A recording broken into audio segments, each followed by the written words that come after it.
Olá, tudo bom? Então hoje vamos ter uma aula, né, da disciplina Geomorfologia 1. Eu sou o professor Alec e o tema da nossa aula de hoje é Sistemas de Referência em Geomorfologia. Então, a ciência geomorfológica nasce com o geólogo William Morris Davis, um geólogo dos Estados Unidos, e ele publicou uma obra chamada de Ciclo de Erosão no finalzinho do século XIX, em 1899. Então ele publicou essa obra nos Estados Unidos e ele era então um representante, né, de uma escola geomorfológica chamada de tendência anglo-americana, porque era uma escola que tinha representantes dos Estados Unidos, da Inglaterra e até da França, né? E essa obra do William Morris Davis, né, se tornou uma referência, né, da primeira interpretação dinâmica da evolução geral do relevo. Bom, as ideias desse autor, desse geólogo, de Davis, foram contestadas por um estudioso, né, da área das ciências naturais, né, por Walter Penck, que é um alemão, de 1924, que é um representante da escola germânica, que culminou numa ruptura epistemológica, né, da escola anglo-americana a partir do simpósio sobre a geomorfologia que ocorreu em Chicago em 1939. Bom, a escola anglo-americana pós-Davis foi marcada por uma tendência fundamentada na teoria geral de sistemas e num processo de quantificação, né? E nessa ruptura aí, né, teve grande destaque os trabalhos de Lester King, tem um trabalho que foi publicado em 1955, e Hack, que é um grande autor da área, um dos autores, né, que desenvolveu uma teoria chamada de teoria geral do equilíbrio dinâmico. E publicou uma obra em 1960, né, que foi uma obra importante, então, para essa teoria geral dos sistemas. Então, com o intuito de resgatar a construção do processo histórico do pensamento geomorfológico, então, apresenta-se as principais teorias ou sistemas que contribuíam para a compreensão do processo evolutivo do relevo. Então, o sistema de William Morris Davis, o sistema dele então, é fundamentado no conteúdo, no conceito de nível de base de Power. Um outro pesquisador, né, que desenvolveu esse conceito no final também do século XIX, em 1875. O processo de denudação para Davis inicia-se a partir de uma rápida emersão da massa continental. Então, para ele, o relevo evoluía a partir de uma peneplanície, de uma grande extensão razoavelmente horizontalizada, inicialmente, e que passava por uma rápida emersão, ou seja, um rápido soerguimento da massa continental. E para esse autor, diante do elevado gradiente ou da declividade, né, produzida pelo soerguimento, em relação ao nível de base geral, o sistema fluvial então produziria um forte entalhamento dos talvegues. O que são os talvegues?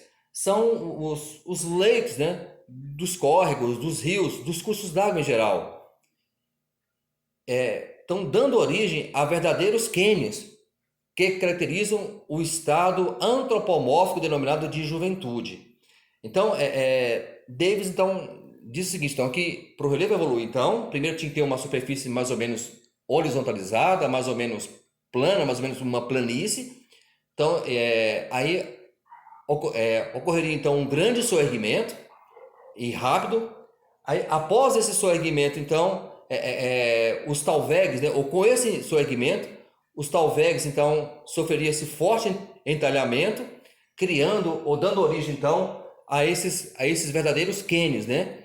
E ele chama então essa fase inicial da evolução do relevo, ele denomina, né, esse momento de estado antropomórfico, né, da juventude ou de juventude. Bom, e segundo Davis, então, os rios não podem erodir abaixo do seu nível de base. Davis completou o conceito de nível de base com outro fundamental, o de equilíbrio, balanço entre a erosão e a deposição.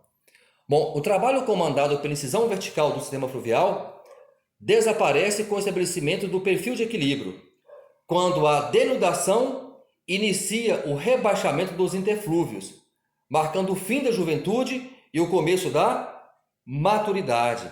Então, para esse autor, então, a incisão vertical do sistema fluvial desaparece quando o relevo atinge o denominado perfil de equilíbrio.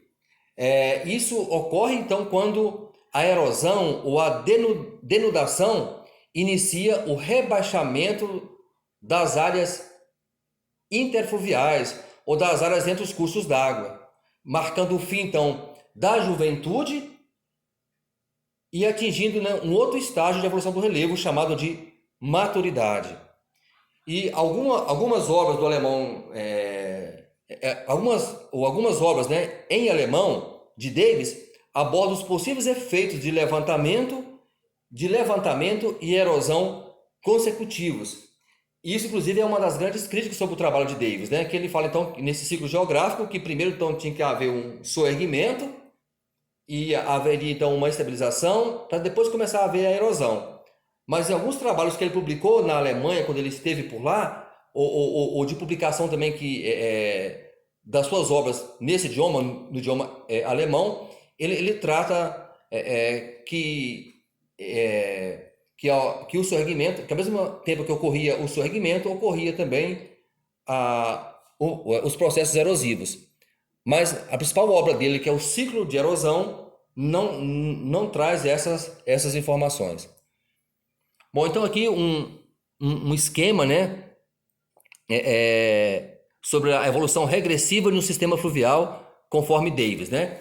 Então aqui no corte A aqui tem um corte transversal mostrando o entalhamento do Talweg pelo forte gradiente responsável pela elaboração de gargantas ou cânions, nesse caso. Então, um soerguimento, o entalhamento do Talweg e aqui o nível de base, né? Então, mostrando que à medida que houve esse soerguimento, então, o curso d'água foi se ajustando, né? Criando, então, um grande cânion, né? E aqui na parte B da figura, é um corte longitudinal mostrando a evolução do sistema fluvial até o estabelecimento do suposto perfil de equilíbrio, né? Que é o fim da juventude. Então, inicialmente, o rio estava aqui nessa posição, e à medida que ele foi erodindo, que o relevo foi evoluindo, ele atingiu, então, um perfil de equilíbrio aqui, que nesse estágio aqui, então, ou nesse estado aqui, né, é o chamado de um estado da maturidade. E o inicial aqui em cima é estado da juventude. Bom, aqui é apenas uma figura que mostra um pouquinho aqui, né, o Parque Nacional de Aparados da Serra, né, mostrando aqui um relevo com ou escarpas, né, de uma área também no formato de um cânion, né, que só para mostrar mais ou menos o que é um cânion, o que é um relevo numa fase de evolução da juventude, como o Davis falou, né, só para a gente poder trazer da teoria de Davis para a nossa realidade agora, né? E, claro que isso aqui é só para a gente poder exemplificar, né? Então aqui tem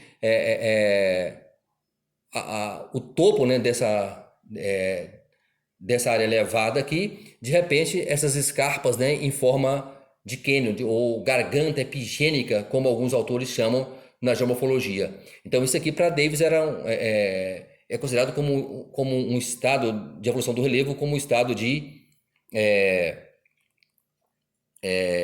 da juventude. Bom,